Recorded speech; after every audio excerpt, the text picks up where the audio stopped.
In early 2023, the Ukrainian Air Force released footage of a downed Kh-101 Russian cruise missile. The projectile was developed a few years before the collapse of the Soviet Union and has been deployed in several modern conflicts, including the invasion of Ukraine. Ukraine's military has gotten better at intercepting the stealthy weapons because, even with an imposed sanction against it, Russia has managed to continue manufacturing an increasing number of them. However, upon closely examining one particular Kh-101 in February, the Ukrainians discovered that it was unlike any they had encountered before.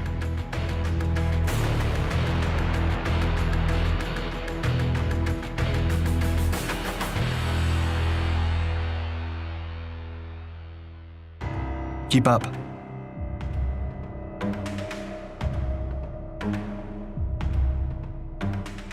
In the last years of the Soviet Union, the Russian military was seeking a new kind of air-launched cruise missile as a replacement for the Kh-55.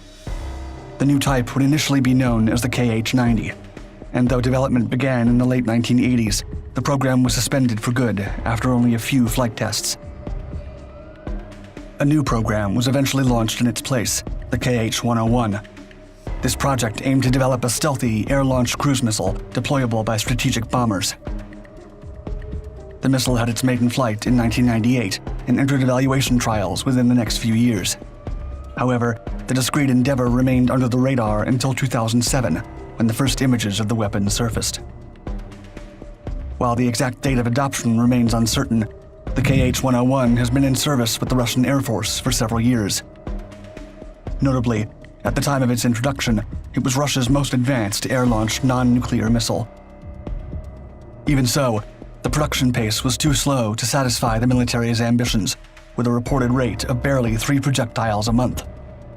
But although the Russian defense industry's capabilities were less than desired, the weapon was prepared to participate in the most significant conflicts of the 21st century. Apt to engage.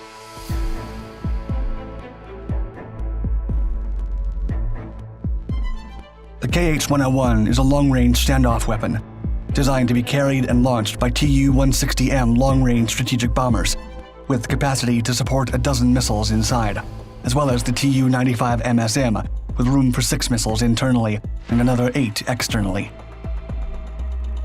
Although it retains similar characteristics to its predecessor, the new weapon is larger and heavier.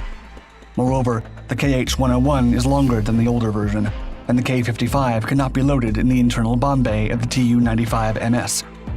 Moreover, the 101 did keep the Kh-55's drop-down engine, which drops below the missile during flight, while the wings pop out for cruising efficiency. The Russian weapon also shares some external features with the US AGM-158 JASSM air-launched cruise missile. Nevertheless, the Kh-101 showcases a significantly longer range of 3,000 kilometers. Armed with a conventional 400 to 450 kilogram warhead, the overall weight of the missile amounts to 2,200 to 2,400 kilograms, depending on the version. Potential warheads for the projectile likely include high explosive, penetration high explosive, and submunitions warheads. Featuring a reduced radar cross-section, the Kh-101 is stealthier than the Kh-55, making it more difficult to detect and destroy while en route to its target. Moreover, the missile is retargetable, capable of engaging moving targets, exhibits a variable flight profile, and can reach altitudes up to 10,000 meters. Additionally, the cruise missile is equipped with an electro-optical system for flight trajectory correction and a TV guidance system for terminal guidance. As such, the Kh-101 is estimated to have an accuracy of 10 to 20 meters in terms of circular error probable. However, some sources suggest that the CEP could be as small as 5 meters. Such pinpoint accuracy is more than enough to hit infrastructure targets. A taste of war.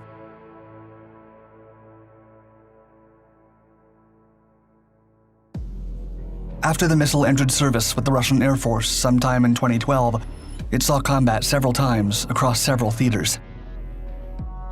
On October 31, 2015, a Russian Metrojet airliner was attacked by ISIS terrorists. Within 2 weeks, terrorists attacked 129 people in Paris, which prompted Russia to retaliate with a series of cruise missile strikes, targeting various sites in Syria.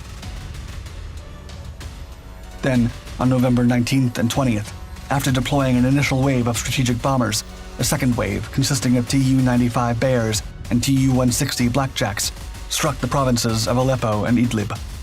During this engagement, the aircraft not only debuted, but also launched a total of 32 Kh-101 projectiles. Throughout the following year, the missile was extensively used against ISIS targets, although the exact number of munitions launched remains unknown. As the conflict continued into 2017, Russia again dispatched its long-range Tu-95 loaded with Kh-101s to destroy 3 rebel ammunition depots and a command facility on the border of Homs and Hama. Impressively, the missiles traveled for a kilometer before striking their targets. Later that year, Tu-95 MS bombers carrying the projectiles flew 7,000 kilometers from Engels airfield in southern Russia through Iraqi and Iranian airspace, executing a successful strike. The Russian Ministry of Defense then claimed to have destroyed several ISIS command posts and ammunition depots.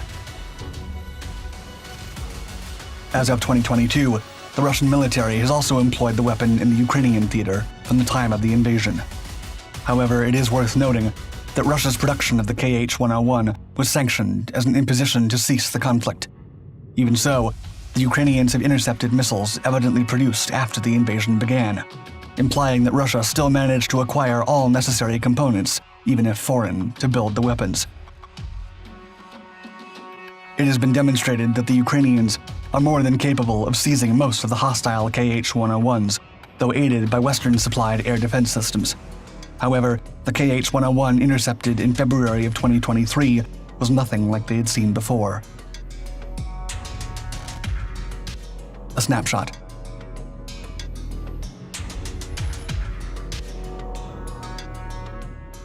The 504 AP, an improved version of the Kh-101, was equipped with built-in electronic countermeasures, which can allegedly jam incoming interceptor missiles.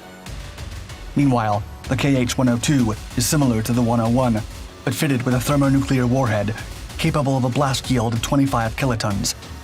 In turn, the Kh-BD is a future cruise missile with a more considerable range and is planned to carry conventional and nuclear warheads. However, the cruise missile found in Vinnytsia in central Ukraine was a new and secret version. In response, the Ukrainian Air Force released footage showing the remains relatively intact. In it, it can be seen that the projectile was fitted with an electro-optical guidance system and decoy flare. Before this revelation, it was unknown that the cruise missile was equipped with a specialized guidance system scan that aids in determining the projectile's position. The digital system was designed to guide the missile in real time with camera input to work out its location. As a result, the system can visually identify targets instead of merely attacking mathematically estimated coordinates. It reportedly executes a correlation between a stored image and a snapshot of the terrain beneath it, subsequently generating a position fix. However, the images revealed even more. The logic.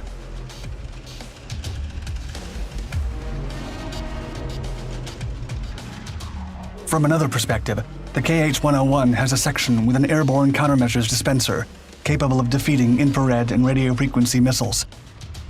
If the sensors detect an incoming threat, the dispenser system automatically triggers countermeasures, launching radio frequency and infrared attacks at the optimum time to neutralize the missile.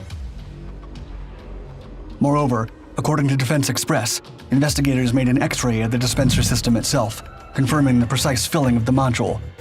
As the report explains, quote, "The logic of using such modules with heat traps remains unclear, since in order to detect the launch of missiles with infrared homing heads, it is necessary to install a massive system with surveillance cameras. Without this system, shooting heat traps in automatic mode is impossible." What remains clear is that the advanced self-protection kit of Russian cruise missiles is not only necessary but essential for airborne missions in the demanding and complex environments of the 21st century. And while the massive missile strikes have not quite achieved the goals stipulated by Moscow, Russian engineers are working diligently to enhance the effectiveness of their missiles and increase the likelihood of mission success. Thank you for watching my video. We hope you enjoyed it.